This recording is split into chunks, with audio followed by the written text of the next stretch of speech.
बहुत समय पहले की बात है। महान ऋषि विश्वामित्र और अप्सरा मेनका की पुत्री थी शकुंतला। उसका बचपन वन में ऋषि कव के आश्रम में बीता, जहां वह प्रकृति से प्रेम करती थी और ऋषियों की सेवा में लीन रहती थी। उसकी सुंदरता, सरलता और मधुर स्वभाव से हर कोई मंत्रमुग्ध हो जाता था। एक दिन हस्तिनापुर के राजा दुष्यंत शिकार करते हुए उस वन में पहुंचे। थकान से व्याकुल होकर वे कव ऋषि के आश्रम में रुके। वहां उन्होंने शकुंतला को देखा और उसकी सुंदरता और शालीनता से मोहित हो गए। दोनों की आंखों में एक ही पल में प्रेम उभर आया। कुछ दिन एक दूसरे के साथ बिताने के बाद दुष्यंत ने गंधर्व विवाह के द्वारा शकुंतला से विवाह कर लिया। विदा होते समय उन्होंने शकुंतला को एक अंगूठी दी और वादा किया कि वे शीघ्र ही उसे राजमहल ले जाएंगे। परंतु नियति को कुछ और ही मंजूर था। एक दिन ऋषि दुर्वासा आश्रम में आए और शकुंतला दुष्यंत की यादों में खोई उनका उचित सत्कार नहीं कर सकी।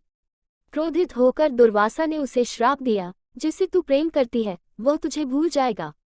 शकुंतला की सहेलियों ने क्षमा मांगी। तब ऋषि ने कहा, जब उसे वह अंगूठी दिखेगी तब उसकी स्मृति लौटेगी। समय बीतता गया। जब शकुंतला दुष्यंत के पास पहुंची, वे उसे पहचानने से इनकार कर बैठे। उसकी कोई याद उन्हें नहीं थी।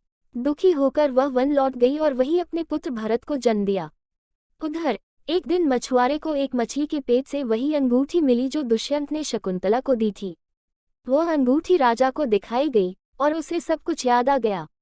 उन्हें अपनी भूल का गहरा पश्चाताप हुआ। वे तुरंत शकुंतला को खोजने निकल पड़े। जब उन्होंने शकुंतला और अपने पुत्र भरत को देखा तो भावुक हो उठे।